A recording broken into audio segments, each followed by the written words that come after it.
여섯째 나팔 심판이 있었고 그 이후에는 삽입이 하나 등장합니다. 여러분, 요한계시록에는 이 삽입구가 굉장히 중요한데요. 작은 삽입이 2개 있고 큰 삽입이 하나가 있어요. 그래서 오늘 본문 이전에 삽입이 하나 나왔어요. 우리 이전 우리 말씀 강의한 걸 한번 돌이켜 보십시오. 7인 심판 때에 6째 인을 뗀 이후에 첫 번째 삽입이 등장했던 거죠. 여러분, 이 삽입의 내용은 언제든지 교회론입니다. 그때 그 삽입의 내용이 무엇이었어요? 7인 심판이 이 땅 가운데 주어지는데, 결국에는 지금 이 시대는 하나님의 심판이 임하는 시대라는 것을 우리가 확인한 거죠. 그러면 그 가운데서 아직 교회가 남아있잖아요. 그럼 교회는 어떻게 되냐는 것이죠. 그것에 대한 답으로 그 첫 번째 삽입이 등장했던 거죠. 그 내용이 뭐예요? 세상의 심판 가운데서도 하나님은 교회를 보호하신다는 거예요. 그러니까 재앙의 대상은 세상이지 교회가 아니라는 것을 보여준 것이죠. 그래서 요한이 소개한 교회의 모습은 2가지였잖아요. 첫째는 뭐예요? 14만 4천 하나님의 소유가 되었다는 거예요. 그래서 지킨다는 거예요. 두 번째는 뭐죠? 하늘에 속한 셀 수 없는 물이라는 거죠. 이미 성도의 존재는 하늘에 속한 자가 되었기 때문에 이 땅에 살더라도 하늘 신분을 가지고 사는, 그래서 하늘의 존재로 하나님이 살도록 이끌어 주신다는 것이 말씀의 요지였던 거죠. 그리고 오늘 본문에 이제 2번째 삽입이 등장합니다. 오늘 본문에 삽입이 등장하는 이유는 뭘까요? 바로 앞에 있는 그 6째 나팔 심판에 나온 내용이 있어요. 이 땅에 이루어지는 이 나팔 심판은 인심판과 사실은 다른 게 아니에요. 그 인심판을 좀 더 구체적으로 설명한 거죠. 그런데 그 심판 가운데 이 땅에 3분의 1이 죽어가는 가운데 이제 남은 자가 있었다는 것 아닙니까? 그런데 그 남은 자들이 어떻게 하는 거죠? 그래도 회개하지 않더라는 거예요. 이러한 상황을 보면서 우리는 자연스럽게 질문할 수 있습니다. 그러면 이 땅은 이제 끝나는 거냐는 거예요. 그거에 대한 답이 오늘 본문에 나와요. 뭐라고 말씀하는 겁니까? 이것으로 결론적으로 말하면 세상이 이대로 끝나는 것은 아니다.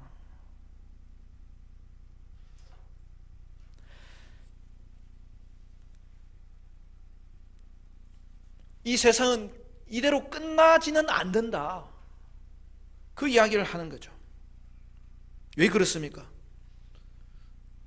교회가 등장하는 거예요. 이 땅에 그래도 교회가 존재하기 때문이다. 하나님이 교회를 사용하시기 때문이다. 그렇게 말씀하는 거예요. 왜 그래요?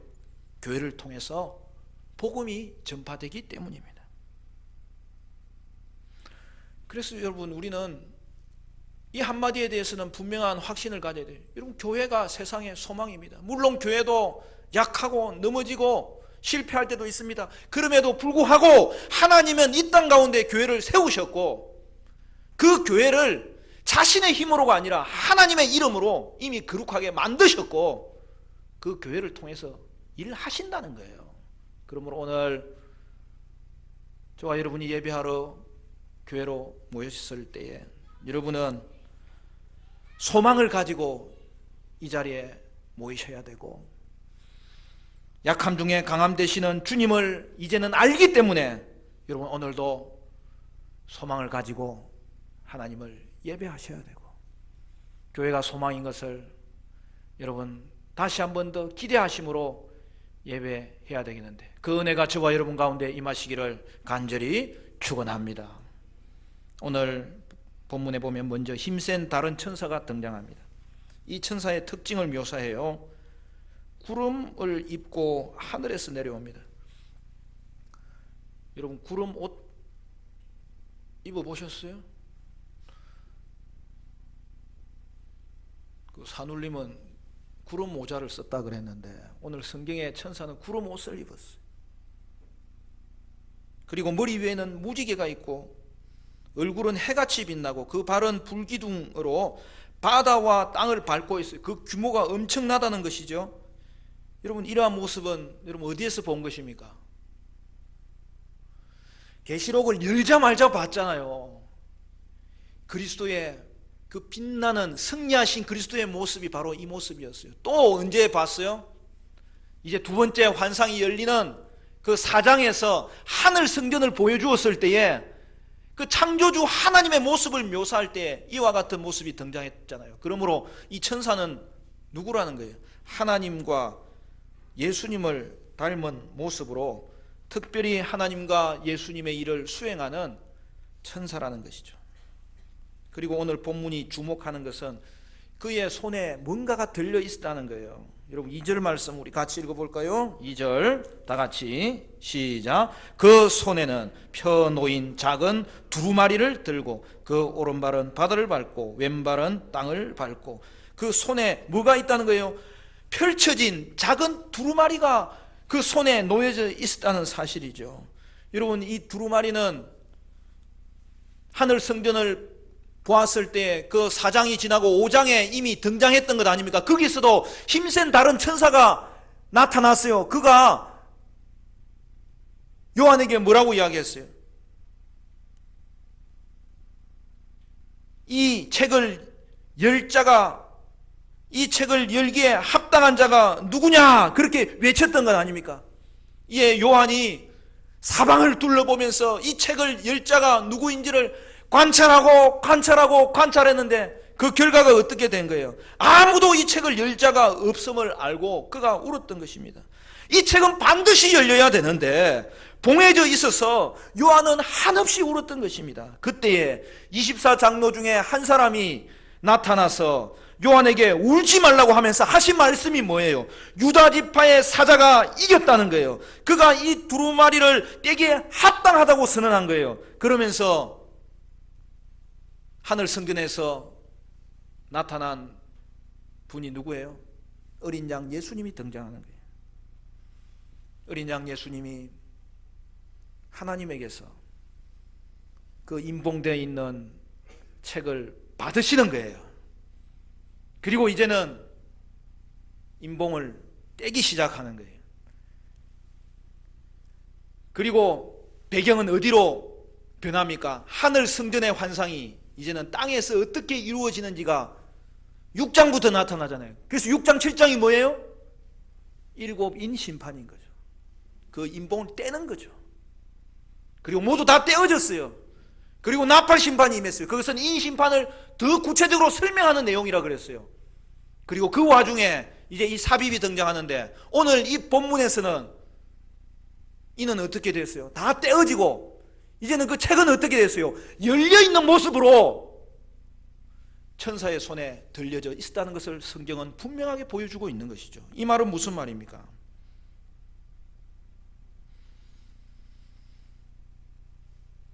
이 두루마리는 5장에서 있었던 그 두루마리와 동일한 것이고, 그리고 이 책을 여신 분이 누구라는 거예요? 예수님이 인을 떼셨습니다. 그리고 인을 떼신 이유는 이 책을 열기 위해서 떼신 거죠. 드디어 이제 예수님이 이 책을 펼쳐 놓았다고 오늘 우리에게 보여주시는 장면이 오늘 본문의 말씀인 것이죠. 그리고 힘센 다른 천사의 메시지가 전해집니다. 그런데 천사의 이 메시지, 천사의 명령이 떨어지기 전에 하나의 사건이 중간에 등장하는데요. 오늘 본문을 보면 뭐라고 되어 있어요? 7 울의 소리가 요한에게 들렸다는 거예요. 7 우레가 말하는 것이 들렸다는 거죠. 구체적으로는. 그래서 요한은 그것을 기록하려고 펜을 들고 이제 준비하고 있는데 하늘에서 음성이 들리기를 일곱 우레가 하는 말을 기록하지 말라. 그것은 봉에 두으라고 말씀하신 것이죠. 여러분, 이 일곱 우레는 일곱 우레 심판을 말하는 거예요. 그런데 그것이 어떻게 됩니까? 하늘의 음성으로 인하여서 그 일곱 우레 심판이 취소되는 것을 말하는 거예요. 여러분, 이 계시록의 내용은 이 구약 성경을 배경으로 하고 있기 때문에 특별히 다니엘서와 가장 긴밀하게 연결되어 있는 것을 알아야 되고, 그렇게 계시록을 풀면요, 신약과 구약이 연결될 뿐만 아니라 후속사의 절정이 어떻게 이루어지는지를 세밀하게 보여주고 있는 것이죠.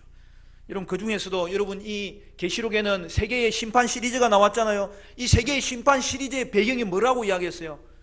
레위기 26장에 나오는 복과 저주의 맥락에서 이게 나왔던 것이죠. 그래서 저주에서는 하나님의 형벌이 임하는데, 그 형벌이 레위기 26장에서는 4세트가 나왔어요. 그 4세트의 내용은 7가지 내용으로 되어 있는 거예요. 재앙이 7배가 된다는 것은 7개로 나누어서 이루어지는데, 거기에는 4세트가 나왔어요. 그러면은 여러분, 요한계시록에도 그것이 배경이라면 4세트가 되어야 되잖아요. 바로 오늘 본문에 7 우레 심판이 나오는 게 그 이유인 거예요.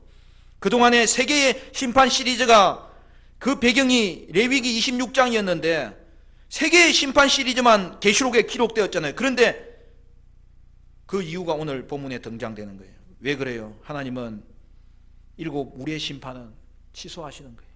왜 그렇게 하는 것입니까? 여러분, 이 땅의 변화는 재앙으로 이루어지는 게 아니에요. 여러분, 세상의 변화는 재앙을 보여주어야 되지만 거기에 무엇이 꼭 들어가야 됩니까? 복음이 들어가야 되는 거예요. 복음이 있어야 이 땅의 변화가 일어나는 것을 알기 때문에 하나님은 하나의 심판을 줄여서라도 최후의 심판을 지연하신다는 거예요. 이 심판을 취소하심으로 최후의 심판을 지연하시면서 하나님이 우리에게 하시고자 하시는 일은 뭐예요?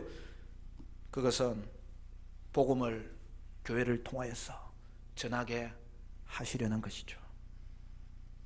그리고 하늘과 땅을 밟고 있던 천사가 하늘을 향하여 손을 들고 창조주 하나님을 가리키면서 맹세하여 말하는 장면이 7절 말씀입니다.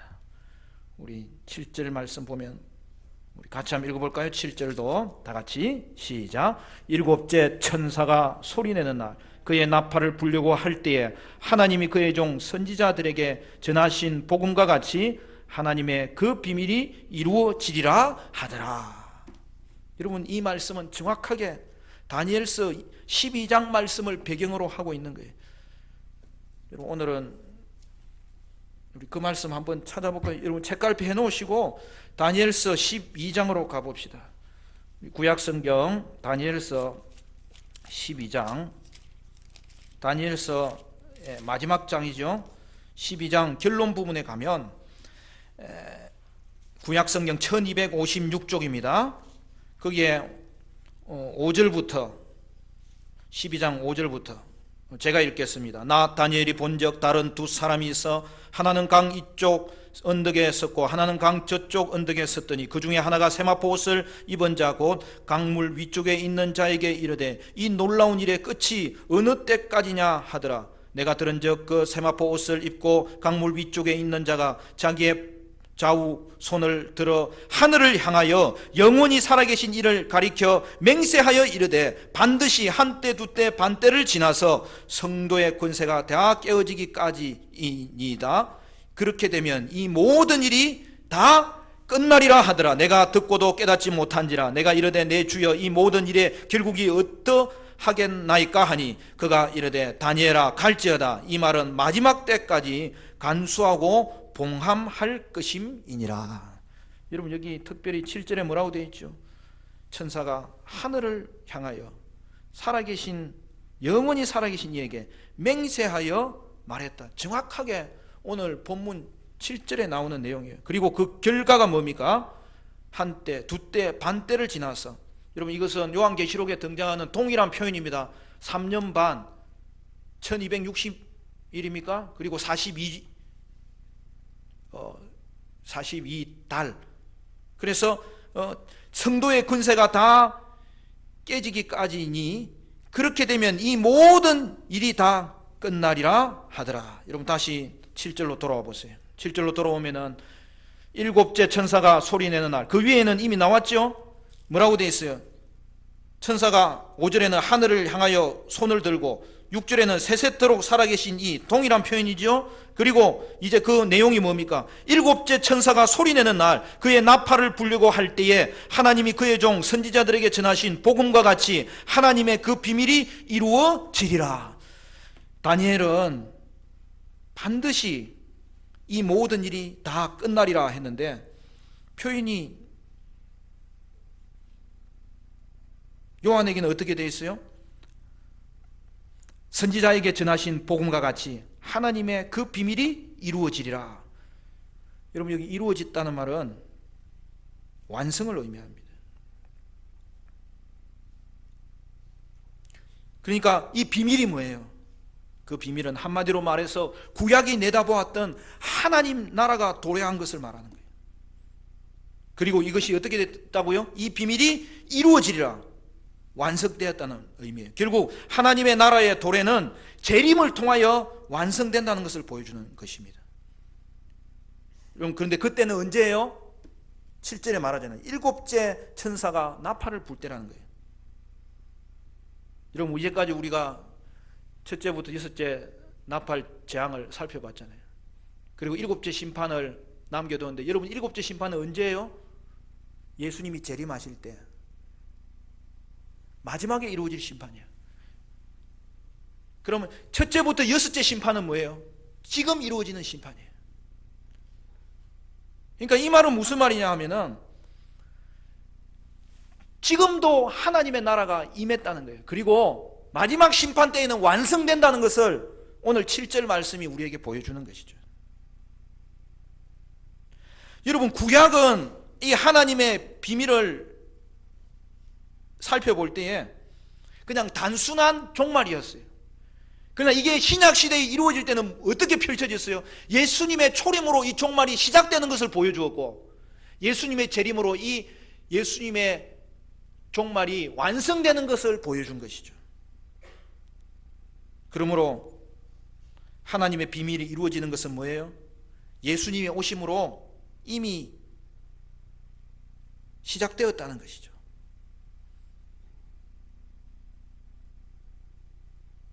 그걸 알 수 있는 것 중에 하나가 뭐예요? 지금 이 책이 열려 있잖아요.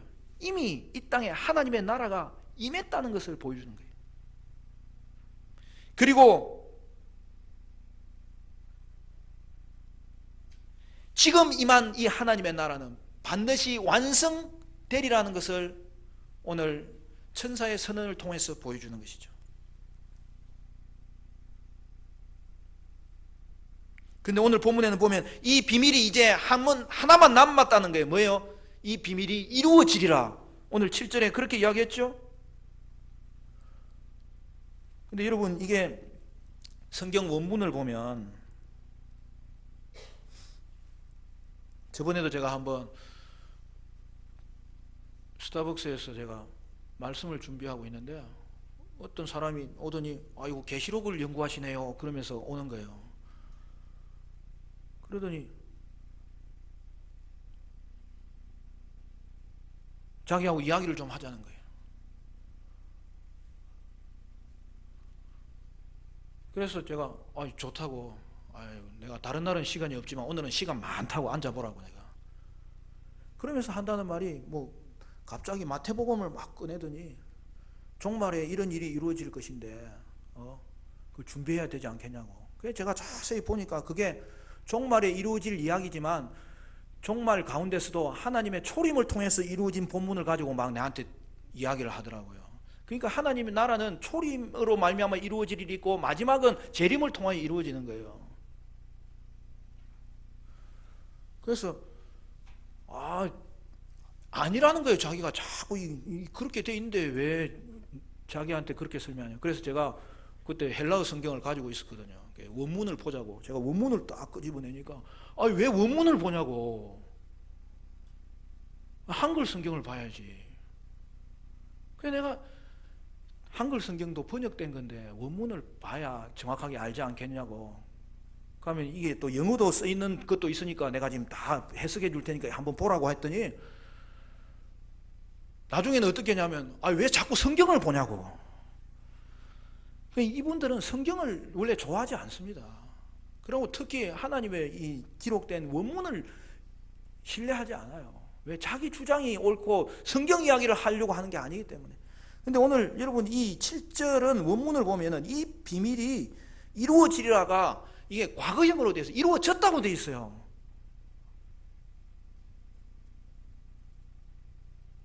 여러분 이게 이제 그 헬라어에 나오는 그 구문 그 방식 중에 하나예요.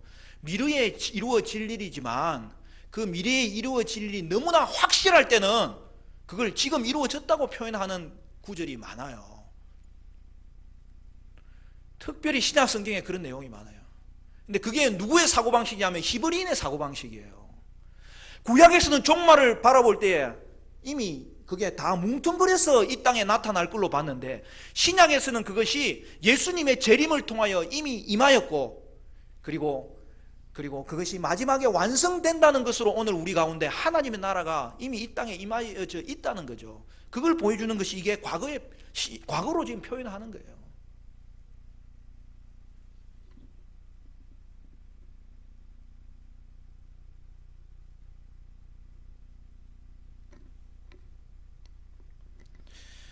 결국 여러분 하나님 나라가 임하여 종말이 이미 이 땅 가운데 하나님의 그 열린 책을 통하여 우리에게 이 계시록이 말씀하고 계시고 그리고 어떻게 되는 거예요? 그러므로 반드시 완성은 이루어질 것을 오늘 우리에게 말씀하고 있는 것이죠. 그래서 복음이 뭡니까? 오늘 선지자가 말한 게 복음이라고 그래요. 그리고 그 복음이 이제는 증거될 때에는 그 복음의 내용이 드러난다는 거예요. 그 내용이 드러나는 게 뭐예요? 복음은 하나님 나라의 복음이라는 거예요. 그러므로 복음을 전하는 것은 무엇입니까? 하나님 나라가 임했으니 회개하지 않는 자에게는 심판이 임하고 지금도 회개하는 자에게는 예수를 믿어서 그 나라에 들어갈 수 있다고 전하는 것이 복음이라는 거예요. 왜 예수를 믿어야 됩니까? 예수님이 유일한 구세주가 되시고 예수님이 유일한 왕이 되시고 예수님이 유일한 주님이 되시고 그래서 이 땅 가운데 그가 오심으로 하나님 나라가 이루어졌고 이제는 그 나라에 들어가든지 들어가지 않은지 선택의 시대가 되어서 그 나라에 들어간 자에게는 그 어떤 누구도 건들 수 없는 보호하심을 받고 구원을 받고 은혜를 받고 회복되고 그러나 그 나라에 들어가지 않는 자에게는 하나님의 심판이 지금도 임할 뿐만 아니라 마지막에 반드시 이루어지리라고 오늘 우리에게 말씀하는 것이 복음이죠.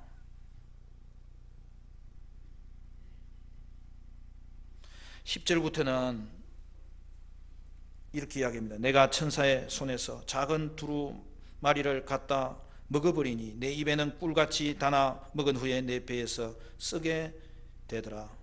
그가 내게 말하기를 내가 많은 백성과 나라와 방언과 임금에게 다시 예언하여야 하리라 하더라.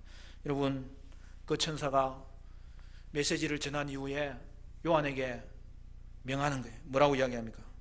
작은 두루마리를 갖다 먹으라 하는 거예요.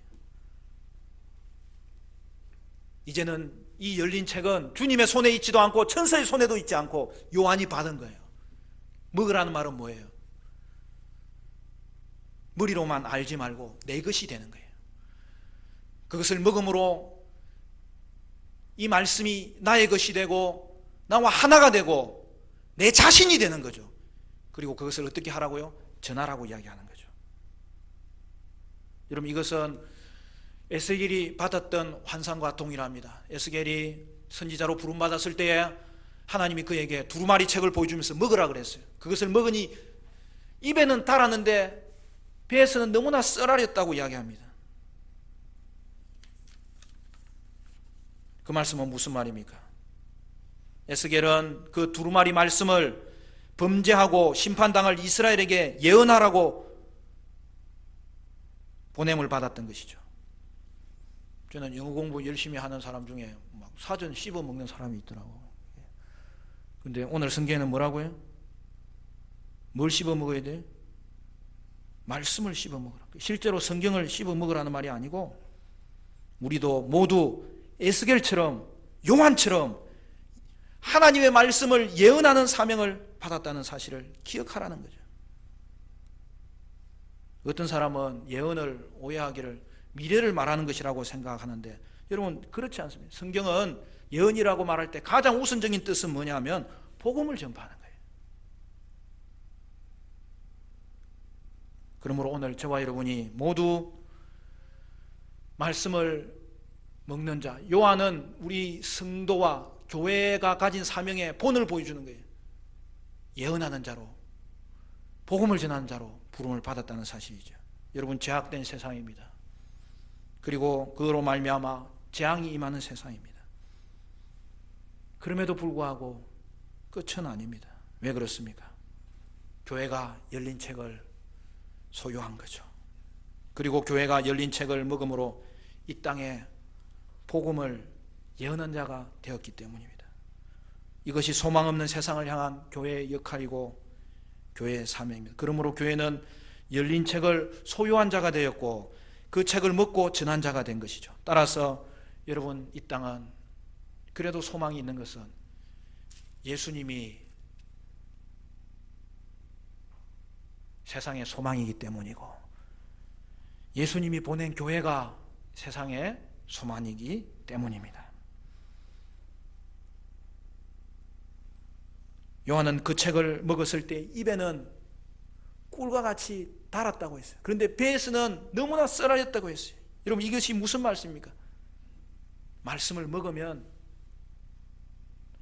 영혼이 소생한다는 거예요. 말씀을 먹으면 그 인생이 변한다는 거예요. 말씀을 먹으면 생명이 다시 살아난다는 거예요. 말씀을 먹으면 눈이 떠져서 하나님을 보게 된다는 거예요. 말씀을 먹으면 그의 영혼이 회복된다는 거예요. 오늘 저와 여러분이 말씀을 먹은 자가 되었다는 거예요. 왜 말씀을 먹으면 눈이 떠져집니까? 그 말씀은 열린 말씀이고, 오늘 이제 우리에게는 그 말씀이 우리의 영혼을 회복시켜주는 말씀이기 때문에, 그러니까 말씀을 먹은 자가 누구예요? 성도가 먼저 먹어야 되는 거예요. 그러므로 저와 여러분은 말씀을 먹고 소성케 된 자가 되었다는 거예요. 그리고 어떻게 하라는 겁니까? 그 힘을 가지고 말씀을 전파하라는 거죠. 그러므로 교회는 먼저 말씀을 먹는 자예요. 그러므로 말미암아 영혼이 소성케 된 자예요. 그래서 우리는 먼저 말씀을 먹어야 되고 변화되어야 되고 회복되어야 되고 능력을 얻어야 됩니다. 그리고 그 힘으로 말씀을 전하면 세상에는 핍박이 있지만 인내함으로 전할 수 있고 승리할 수 있는 거예요. 제가 잘 아는 교수님이 집회에 강사로 초대를 받으면 한 번씩 이런 말을 하면서 시작한다는 거예요. 여러분, 예수님이 여러분의 최고가 되십니까? 그렇게 하면 온 교인들이 손을 들면서 아멘 한다는 거예요. 누가 제일 크게 이야기하는가 보니까 담임 목사님이 아멘 한다는 거예요. 그래서 또 한 번 더 묻습니다. 여러분, 여러분에게 예수님이 최고가 되십니까? 하니까 다 같이 아멘 한다는 거예요. 그러면 이 교수님이 대받아가지고 노멘 한다는 거예요. 갑자기 분위기가 싸해져. 아니, 저렇게 말하는 사람 처음 들어봤는데 담임 목사님은 강사님 잘못 모셨구나. 그러면서 그가 가장 먼저 이야기하는 말이, 예수님은 우리의 최고가 되시는 분이 아니라 우리의 인생의 유일한 구세주가 되시고 유일한 왕이 되시고 우리에게 유일한 분이 되신다고 하나하나 설명한다는 거예요. 여러분 그렇지 않습니까? 여러분 최고라고 하면 둘째도 있고 셋째도 있고 그 중에서 예수님을 가장 높이 세우겠다는 거죠. 여러분 예수님은 비교의 대상이 아니에요. 예수님은 더 베스트가 아니에요. The only one이에요. 오직 유일하신 분이에요. 여러분 아이들이 대학 진학에 실패하면 왜 절망합니까? 예수님이 첫째고 둘째가 대학이고 셋째가 사업이고 넷째가 자녀였는데 결국 그것이 실패하고 나니까 자기의 인생의 첫째가 뭐가 되는 거예요? 대학에 실패한 것이 첫째가 되니까 예수님 원망하는 거예요. 사업에 망해도 마찬가지예요. 사업에 망하면 그때부터 그 사업 망한 것이 자기의 첫째가 된 것이 그냥 드러나는 거예요. 왜? 절망합니까? 그게 첫째가 되었기 때문에 절망하는 거예요. 그러나 사랑하는 성도 여러분, 예수님은 우리에게 둘째였는데 첫째로 세우실 분이 아니고 첫째, 둘째를 매기는 대상에 들어갈 뿐이 아니라 오직 우리의 유일한 구주시요 유일한 주님이시요 이 땅을 향한 유일한 왕이심을 우리는 경험하고 또한 그것을 선포해야 된다는 사실이죠. 왜 절망합니까? 예수님이 유일한 분이 아니니까 절망하는 거예요. 우선순위를 가지라고 하는 것도 마찬가지예요. 여러 개 중에 하나를 택하라는 말이 아니에요. 예수님이 우리의 유일한 분이기 때문에 우리의 모든 선택지에 있어서 유일한 예수님의 관점으로 그것을 판단하고 그것을 통찰하고 그것을 분별하라고 우리에게 주신 말씀이에요. 사랑하는 성도 여러분,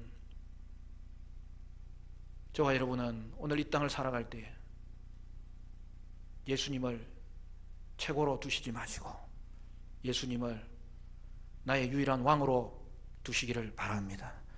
우리 교회도 예수님을 최고의 자리에 올려놓는 것이 아니라 오직 예수님만이 유일한 구원자요 예수님만이 유일한 왕이심으로 말미암아 오직 믿지 않는 자들에게는 이분 외에는 살아갈 길이 없음을 알았어. 주의 말씀 증거할 때에 우리가 소승케 된 것처럼 저들도 소승케 되기를 갈망하며 이 일에 충성해야 될 것을 다시 한 번 더 다짐해야 될 것입니다.